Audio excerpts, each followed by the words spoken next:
नमस्कार बच्चों। आज जो आपका टॉपिक बहुत ही महत्वपूर्ण है और ये बहुत बारीकी से समझने योग्य है। देखा जाता है कि बहुत सारे कन्फ्यूजन बच्चों के बीच ये चीज़ हो जाती है परीक्षाओं के दौरान।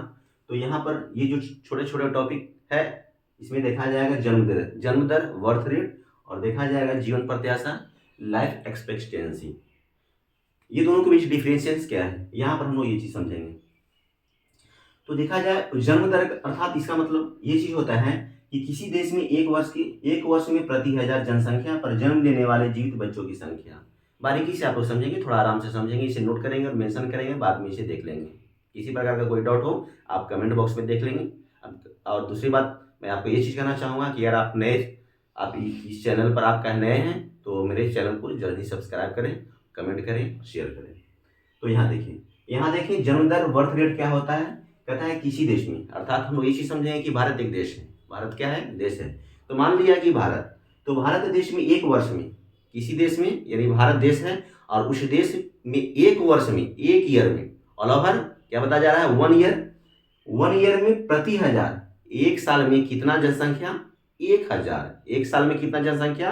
1000। प्रति हजार जनसंख्या पर जन्म लेने वाले जीवित बच्चों की संख्या। इसमें क्या बताया जा गया कि किसी देश में एक वर्ष में, यानी भारत अगर देश है तो भारत देश में आपका है कि एक वर्ष में कोई 1000 जनसंख्या में जो बच्चा जन्म लिया, उस बच्चे में कुछ बच्चे मर भी गए होंगे, लेकिन मरने वाले बच्चे से हम लोग को बर्थ रेट नहीं पता लगता है। उन 1000 बच्चे जो जन्म लिए हैं एक वर्ष में, उन बच्चों में जो जीवित है, उन बच्चों में जो जीवित बच्चे हैं, उस बच्चे की दर से हम लोग क्या करेंगे? जन्म दर, उस देश के जन्म दर अर्थात बर्थ रेट को हम लोग पता लगाएंगे। क्लियर? इधर आपका है जीवन प्रत्याशा लाइफ एक्सपेक्टेंसी। जीवन प्रत्याशा क्या होता है, इसमें भी बहुत लोगों को कंफ्यूजन रहता है। आइए हम सभी मिलकर इसे क्लियरेंस करते हैं और बहुत आसान तरीके से। तो यहाँ देखा जाता है कि यहाँ पे लिखा गया, आप लोग को स्क्रीन पे दिखाई दे रही होगी कि जीवन प्रत्याशा क्या है। तो देश के लोगों को जीवित रहने की औसत अवधि, देश में व्यक्तियों को जीवित रहने की औसत अवधि, ये चीज आप लोग को समझना होगा। कभी कभी ये चीज देखा जाता है कि एक देश में कोई व्यक्ति जो है 95 साल तक जीवित रह गया, कोई व्यक्ति 100 साल तक जीवित रह गया। हम यहाँ पर कोई व्यक्ति 50 साल जीवित रहा, कोई व्यक्ति जो आपका है 75 साल जीवित रहा।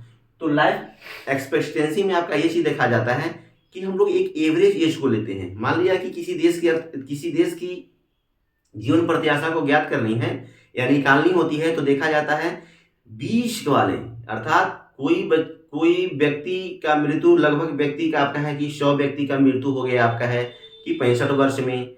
फिर आपका है कि 100 व्यक्ति का मृत्यु हो गया आपका है कि 70 वर्ष में। तो 65 और 70 के बीच में हम लोग क्या करते हैं? एक एवरेज वैल्यू को निकाल लेते हैं, एक एवरेज एज को निकाल लेते हैं। अर्थात देखा जाएगा कि 70 और 75 के बीच में कोई भी एक डिजिट को बीच में लाएंगे और उससे ये चीज पता लगाएंगे कि उस देश का लाइफ एक्सपेक्टेंसी जो है वह कितना है।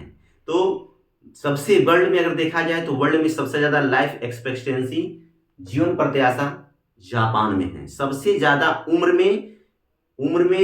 तक जीने वाले व्यक्ति, अर्थात सबसे ज्यादा उम्र तक जीवित रहने वाले व्यक्ति और उसके बाद मरने वाले व्यक्ति सबसे ज्यादा जो आपका है वह जापान में देखा जाता है। भारत की जो आपका है, भारत की लाइफ एक्सपेक्टेंसी अप्रॉक्स 65 और 67 70 के बीच में ही आपका देखा जाता है। तो आज के टॉपिक में आप लोग क्लियरेंस किए birth rate and second life expectancy. तो एक छोटा सा वीडियो क्लिप बस आपके लिए, ज्यादा से ज्यादा शेयर करें। धन्यवाद।